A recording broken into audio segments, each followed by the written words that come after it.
Hey guys, what is up? This is DaaroDS and welcome back to another episode of Persona 4 Arena Ultimax.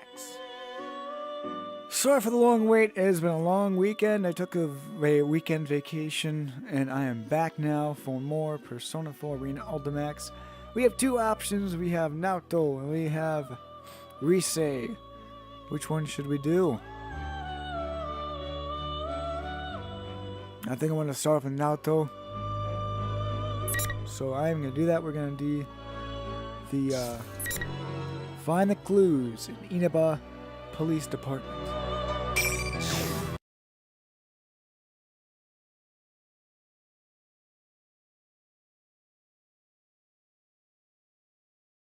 The clock ticking echoes through the room, and I look up at the file I hold. It seems I yearned for some mental stimulation to distract me from the sheer volume of information I'm attempting to process. But when I look up, that's all that's before me are tall stacks of files I brought up from the reference room. Even when I cooperated with the investigation as a detective, I only been in this room a few times. They must have ushered me through the drawing room on the highest floor of Inaba Station today in order to send a message. Don't draw attention to yourself. I lower my hat to rest my eyes, and I spend some time thinking back on the conversation I had a short while ago. I see. In other words, nothing suspicious is apparent in the current Kirijo group. Correct. There are no factors that would necessitate detouring Mitsuru Kirijo or the shadow operatives which she leads. The man holding my report falls silent, pondering something. His reaction shows that he most likely foresaw what report I'd hand in. The well-dressed man before me belongs to the National Police Agency Security Bureau, Security Planning Division, or in brief form, the Public Safety Police. It was he who requested the undercover investigation into the Mitsuru-san shadow operative. Mitsuru Kirijo seemed to have some idea who stole her cargo, yes? She did indeed. To begin with, the culprit knew the contents of the cargo which even Miss Kirijo herself did not fully understand. It follows that the culprit in this case was someone with intimate knowledge of the Kirijo group's dark secrets.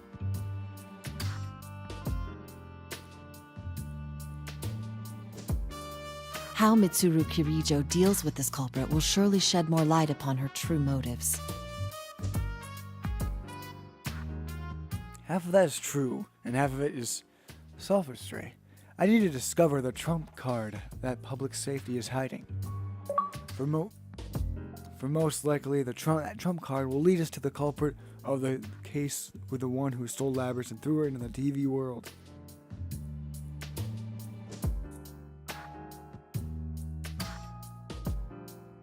After a moment of silence, the man places a stack of thick folders before me. If he had prepared this in advance, that means he was weighing his options. He knows of my intentions, and yet he must have made the decision that what they stand to gain is worth the risk. Report to us again when you find out more. With that, the man leaves the room. It seems my gamble paid off. Whether I find out more or not, it's certain that something will happen. Labrys' kidnapper hasn't been caught, and the case is ongoing. Even now, there may be developments somewhere.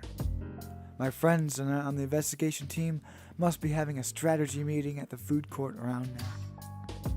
Though it's been a while since any of us have seen Yu Senpai, so the conversation may have already digressed. Sighing, I force aside the twinge of loneliness and drop my gaze to the file I'm gambling. My gambling The one. Kirijo Ergonomics Research Laboratory, an organization specializing in research upon shadows.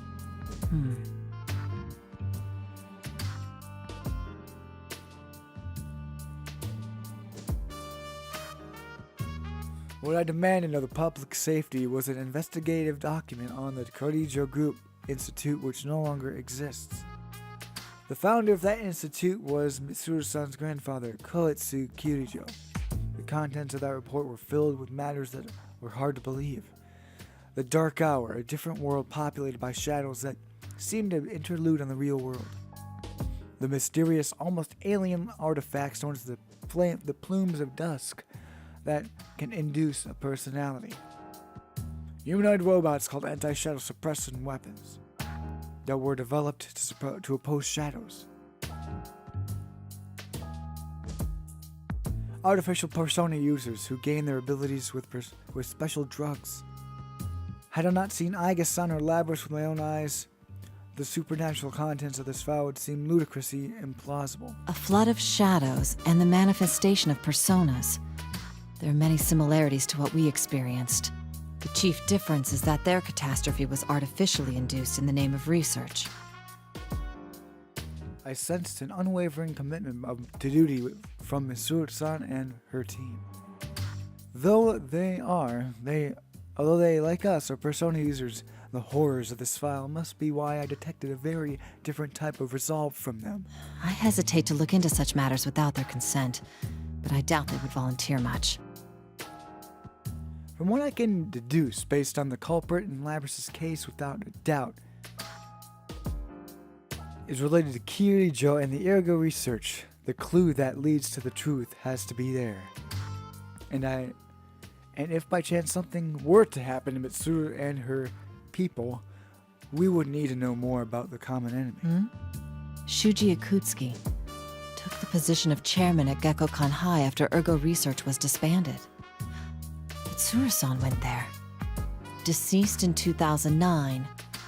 Cause of death, falling from the school's observatory. Was it suicide? No listed family. There is no other information in regards to him in the document I gained from public safety. The simplicity of the section in regards to this Shuji Ikutsuki, an obviously important person, oddly left an impression on me.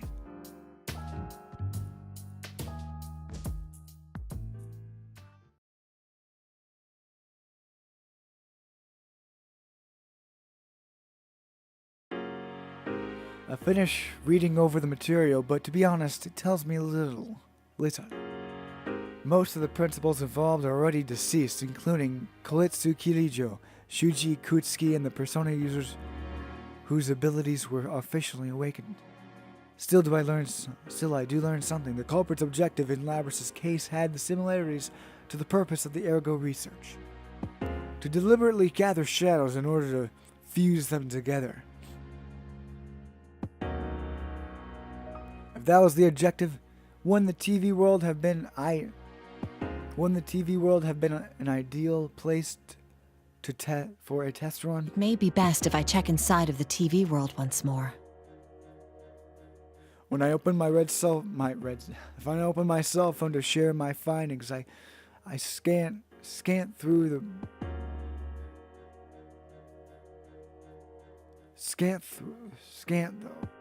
They may be. I notice that the hour is late. It's almost the next day. It's a bit late to call them. Which reminds me, I think I heard thunder earlier. Could it have rained? That word, rained, gives me pause. During the incident with Labrys, the Midnight Channel was broadcasting again. If her case is truly ongoing, does it mean that it could come on tonight? A bad feeling crosses my mind. A call at this hour? From an unknown number. Hello. I got through. Miss Detective? Wait, no. Naoto-kun, right? That voice. Is that you, Labrys? What's the matter? Listen up, because we got a big problem. Mitsuru-san and the others were on their way to Inaba, but they've gone missing. Missing? So we were gonna go look for them, but these weird guys came barging into the Shadow Operatives lab. I'm the only one who got out. The Shadow Operatives Research Lab was attacked? Could it be the enemy? No, that's not it. This is most likely. Labrys, calm down. Can you describe anything unique about the people who invaded your headquarters? Unique? They came showed this paper-looking thing, and they said something about an investigation. Just as I thought. Public safety. I had my suspicions, but there can be no mistake. Though the collegiate group and the public safety are firmly in cooperation, public safety privately has a low opinion of the shadow operatives. Hence their request that I perform an undercover investigation. They must have found out Mitsuru-san's disappearance and used it as an opportunity to launch a compulsory investigation. But Mitsuru-san's disappearance, could it really be related to public safety's move? Labrys said a moment ago that Mitsuru and her people were headed to Inaba. Why? While I can think carefully, sorting through this new information, I asked Labrys for more detail. I understand. What's your present situation? I can't go back to the lab, right? Even if I could, I wouldn't know what to do without Mitsuru-san around. But then I found out the shadow operatives got these special folks who only get called up in emergencies. I just met up with them a minute ago, and we're about to go look for Mitsuru-san and them. Understood. I'll cooperate as well. I'm sure the others won't say no either. We'll all try searching for Mitsuru-san. Really? Thanks! Labrys, there's something else I'd like to ask. Why was Mitsuru-san headed for Inaba? If I remember right, they found a weird shadow reading over there, so they were gonna go look into it. A weird shadow reading? An abnormal shadow reading is detected in Inaba, and Mitsuru-san and her people go missing when they head out to investigate? Even with this, unrelated to the public safety matter, I can't overlook this detail. Mitsuru and her people are persona users, and extremely skilled ones at that. If they are in a situation with no means of contacting them help, then whatever enemy they may face must be formidable. And the first such enemy who comes to mind is the culprit who kidnapped Labrys and forced us to fight in the P1 Grand Prix. She said the reading spiked all of a sudden. Did something happen over there? Nothing springs to mind. Oh, sorry, hold on a moment. I checked the clock on the wall of the drawing room. It's almost midnight. There was an abnormal shadow reading. The midnight channel could be involved. I need to find a room with a TV. I'm sorry, but let's continue this on the move. We should meet up at the very least. Actually, is that a helicopter I hear in the background? Yeah, I'm surprised you can tell. We have a maid piloting one right now. Personal helicopter and a maid piloting it? I never thought my family is poor, but thinking back to the limousine, the Kirijo clan seems to be on a completely different level. Let me think of a place where a helicopter could land around here.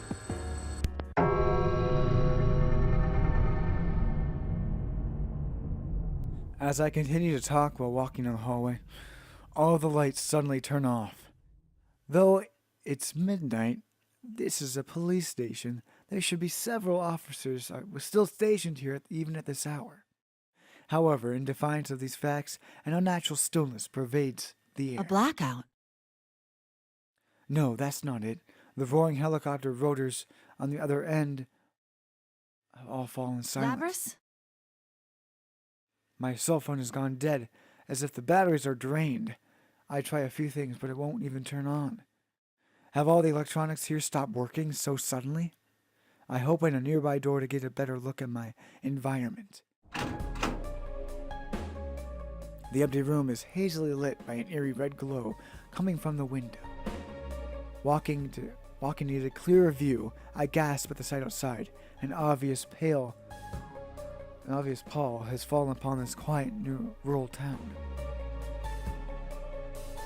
Red fog?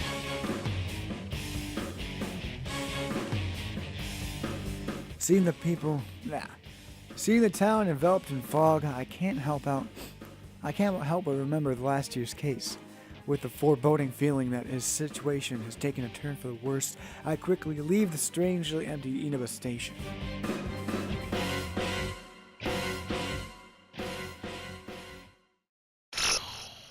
To be continued.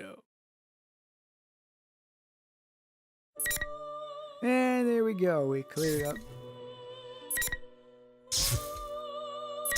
We finished with Naoto's.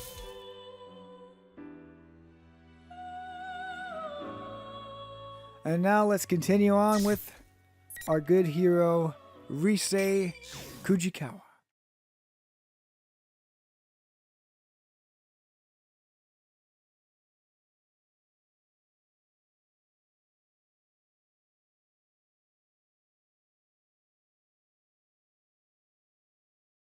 I raised one arm toward the mirror-lined wall and closed my eyes. In my mind, I see a stage and the hazy shadow of a band, glow sticks of all different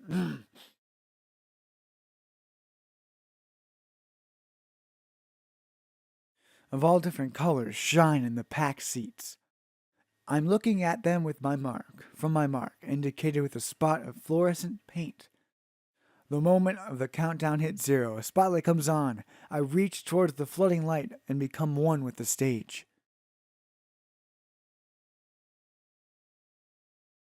Say hello. You gotta say goodbye to 1,000 lies, yeah. Shout, friends, just those words you really mean. And let your voice be heard all over the world. Stand up when you hear a knock on the door. It's me, come on out. Get ready for your true story.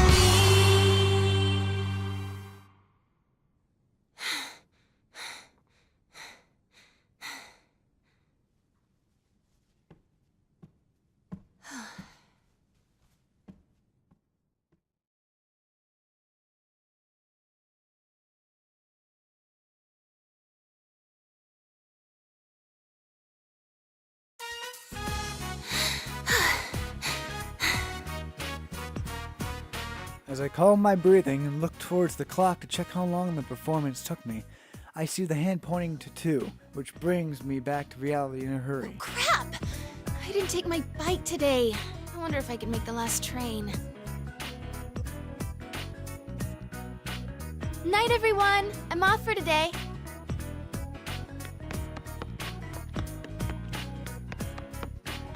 I hurriedly address the people as I fly out of the studio. After a mad dash to the Okina station, I barely made it into the stopped train. Woo! Made it. Boy, we say that was close. I take a breather as the train slowly pulls out. The last train on the holiday is usually pretty empty, so I sit in an open seat and get my tunes from my bag. There's a new song in there that they just gave me this afternoon. Today felt so long for some reason.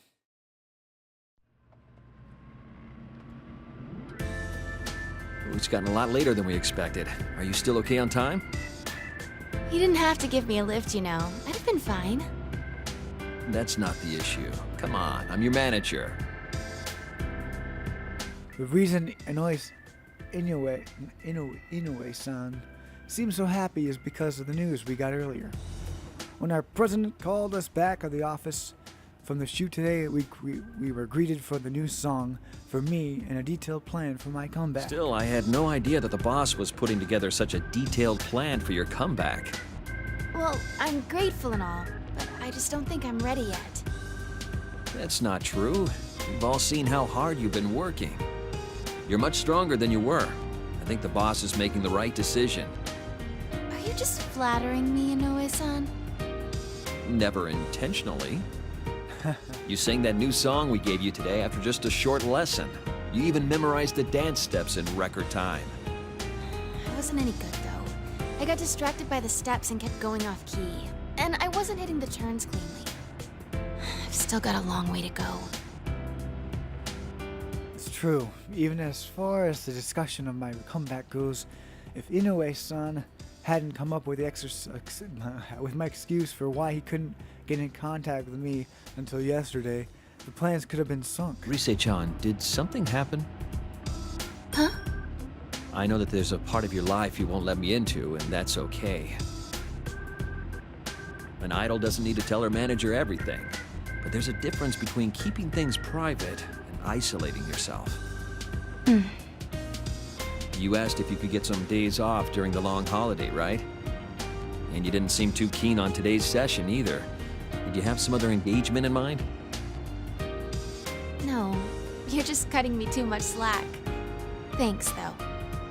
It's nothing to do with work. But there was something that made me realize how powerless I am. So many people are supporting me for my comeback, but no matter how much I throw myself into the rehearsals, all I can think of is how I was nothing but a burden in the incident yesterday. Rise-chan? I'm okay. Were you worried I'd quit again? I'm still set on getting back into showbiz, once I shake off the rest from my hiatus. I can tell that much from watching you practice. Still, maybe you need a breather. Huh? The publisher consulted me about maybe rescheduling the photo shoot. When I told them doing it later would be problematic since you're still a student, they decided to reschedule for another time. So, take a nice break tomorrow. No, Ai-san. But things will be busy after the long holiday. The success of your comeback project is on the line here. I really appreciate it. Can you let me off at Okina Station today? If I have tomorrow off, I want to stop by the studio and practice a little more. Huh? But wouldn't it be late by the time you're done? Why don't I take you straight home? There's not enough room at home. Please? I'll go straight home after I practice a little. Well, all right. But don't push yourself too hard, okay? I won't. Actually, though, you shouldn't coddle me so much either. Okay, Inoue-san?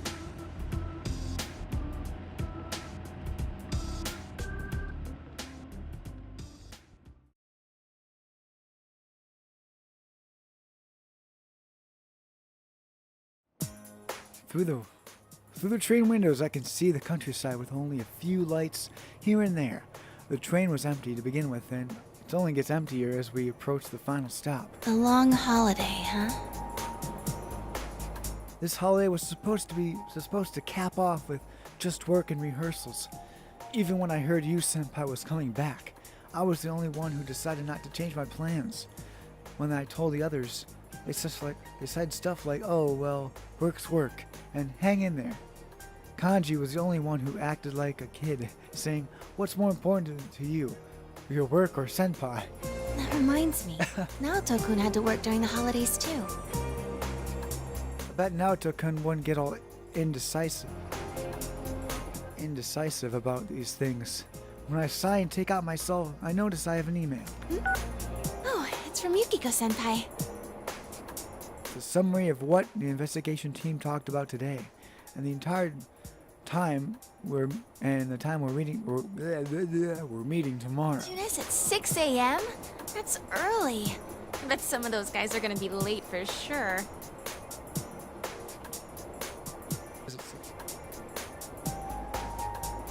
I laugh, but I quickly turn it into a sigh. I have tomorrow off, but thanks to Inoue-san, and while I'm happy to get to see everyone, I'm a little bummed out. I couldn't do anything during that incident. I don't remember anything else about that day after I finished shopping for dinner at Juno's. When I came to, I was already in the announcement room in the TV world under the surveillance of General Teddy. In the end, it turned out that General Teddy was Labrys' shadow taking on Teddy's form. The shadow was holding an event called the P1 Grand Prix and was forcing my senpai, to fight each other. Since I was captured, I used my voice and likeness. They used my voice and likeness to goad everyone into hurting each other. I thought that I sounded cool saying that I had work, but I got kidnapped, imprisoned, and I watched them use my face and voice to confuse everyone. At this rate, I can barely face Senpai and the others. Yu Senpai will be going back tomorrow.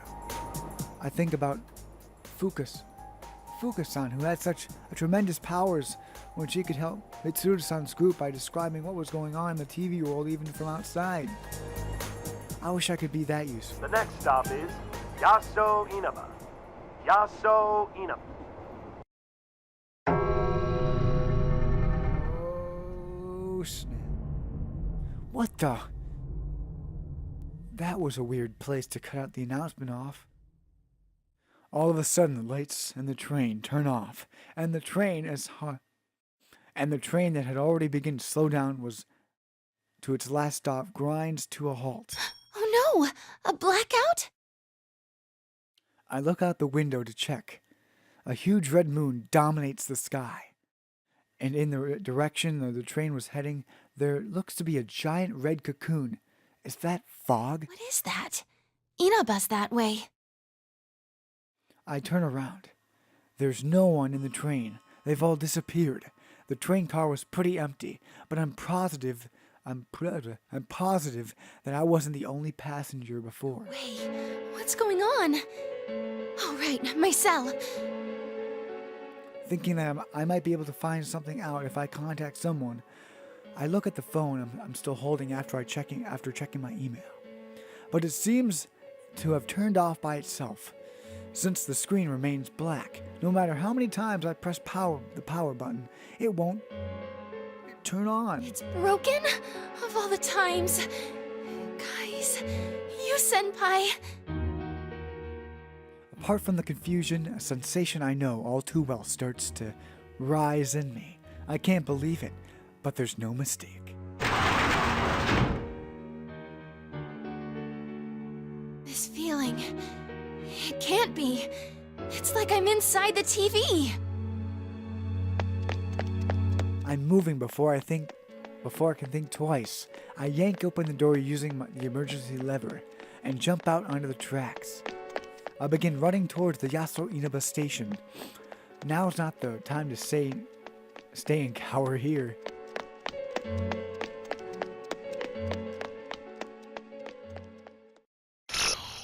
To be continued.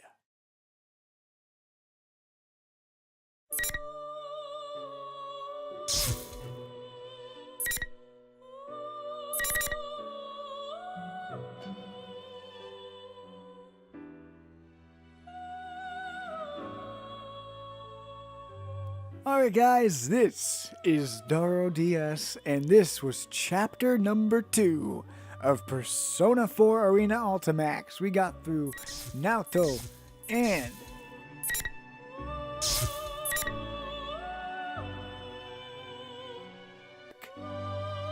so I will catch you guys next time on Persona 4 Arena Ultimax. This was chapter number 2. I will see you guys next time on chapter number 3. This is DaaroDS signing out, and I'll catch you guys next time. Stay tuned for more Persona 4 Arena Ultimax, and I guess I'll catch you next time. Peace!